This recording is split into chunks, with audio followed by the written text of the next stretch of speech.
Ladies and gentlemen, dear friends from around the world, my first impression of long-term care was in 1988.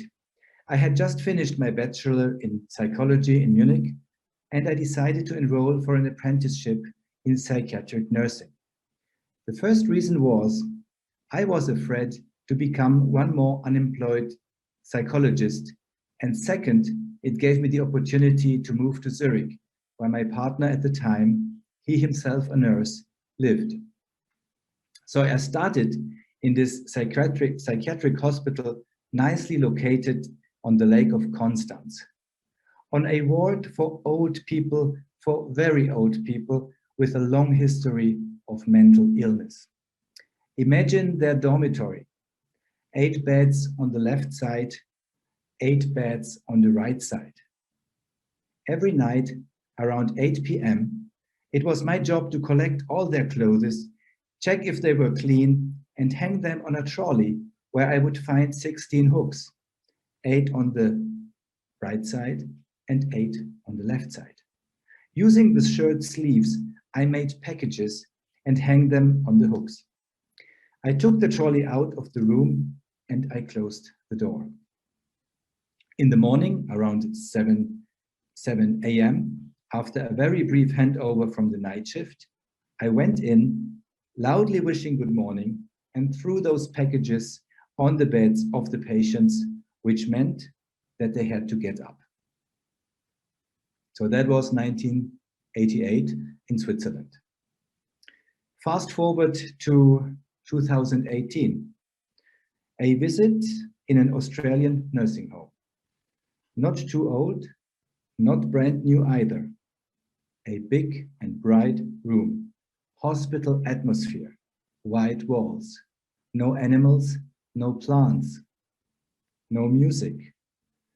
5 patients in so-called princess chairs staring at the ceiling, unable to change their position. A smell of urine or so, staff moving hastily around, doing what they perceive as their duties. Duties that are based on a Tayloristic and industrial mindset. Staff planning is done by a clerk without any knowledge of the situation on the ground. There are no constant assignments to residents. I left depressed and asked myself, why do we still see this? And Australia is only one example for many visits to nursing homes I have made in the last 25 years in Switzerland and abroad. Why is change in our industry so slow? Why is it so difficult to live humanistic values, which were the reason to take care for the elders in the first place? First and foremost, we have to leave behind the idea that a nursing home is something like a small hospital. Historically, nursing homes were built on this model because people at the time thought, and they were right at the time, that they would do something better than there was before for old people. But today we are on a different level, I hope. So the changes that we need are not only in architecture, but also in staffing structure and in the way that daily life is brought to the center of attention. For example, why is it that nurses, certified nurses, qualified nurses, have to take care of daily life matters? Why they should be focused on good clinical practice and the evaluation of results. But much too often, they are overloaded with tasks that are not part of their professional role. Now, please let me show you one slide, and I have only one, that has accompanied me for years. I still find it helpful to understand the purpose of long-term care, or as a colleague from Bosnia said at a conference a few years ago, long-term life. This is the slide. It's called the treatment versus life diagram. So imagine yourself being acutely ill, maybe after an accident, a car accident or whatever, and you will be brought to the ICU, intensive care unit, on the left side here with the red background. So there you will be on a life support system. Medicine will take all the responsibility. You will be there and being dependent also on medicine. And as you get a bit better, you will be transferred to the normal hospital ward, where you have still, of course, medicine, you have nursing, you have maybe physiotherapy to get better.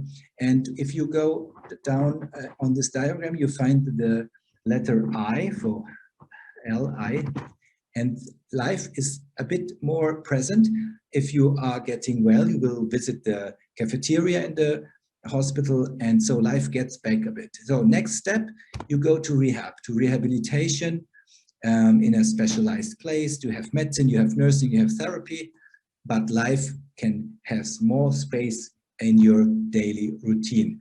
You may find friends there, you may play with them, cards or whatever you want to do, but that's rehab. So imagine yourself now ending up with a chronic illness, and you will get to a nursing home because you can't go home. So in my diagram here from Christine Mercader, it should be that life has a huge impact, and medicine, nursing, and therapy are there to support that.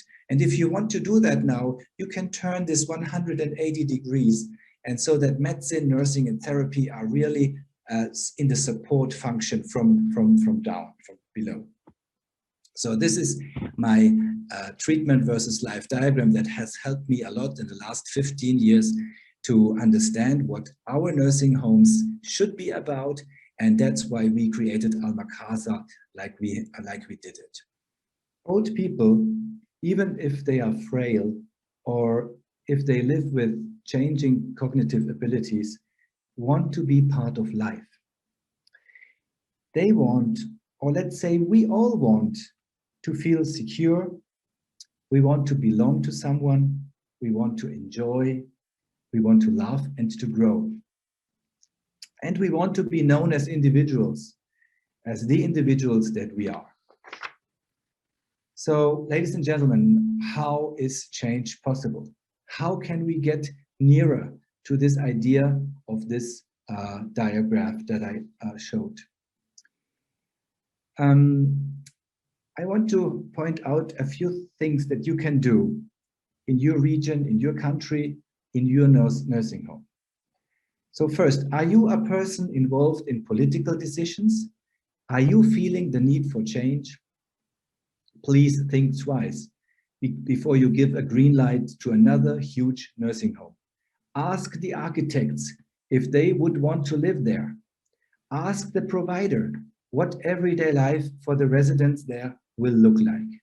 And ask yourself if that would be a place you would take your loved ones to. Please also consider that huge nursing homes have become death traps for many old and frail people during COVID. In the material I provided you, you will find an article about the fact that smaller homes made best during COVID. Second, are you a nursing home director or a nurse or a director of nursing in a care facility? Do you feel the need for change? Please meet with your management team and talk about how loneliness, helplessness, and boredom make your residents suffer. Talk about how every one of you is a world creator for the residents. Create an atmosphere of kindness with staff, because the way the management treats the staff will be the way the staff treats the elders. Try to make small changes, like introducing animals, plants, and children to the life of residents. So here we come back to Rutger. Try to assign staff more constantly to residents so that relationships can be built. Relationships is what matter. And to all of you, please connect with others who are on the same journey, like us at Alma Casa, or join the Eden Alternative, the greenhouses. Go and visit YouTube and have a look at great videos from my friend Dr. Al Power about how we can enhance well-being for people with dementia without thinking first of medication. And create networks, or as I say, positive mafias. These networks make us stronger and more resilient to the small and big failures that we undoubtedly will face as we lead the culture change in long-term care. And if it's not us, nobody will lead it. We have to lead the culture change in long-term care, my friends. Be dedicated, but don't look for perfection. As President Obama said, it doesn't have to be perfect. It has to be better. Better is good. Please feel free to ask questions. I have given you my email address in the references. I'm happy to hear from you. Thank you very much.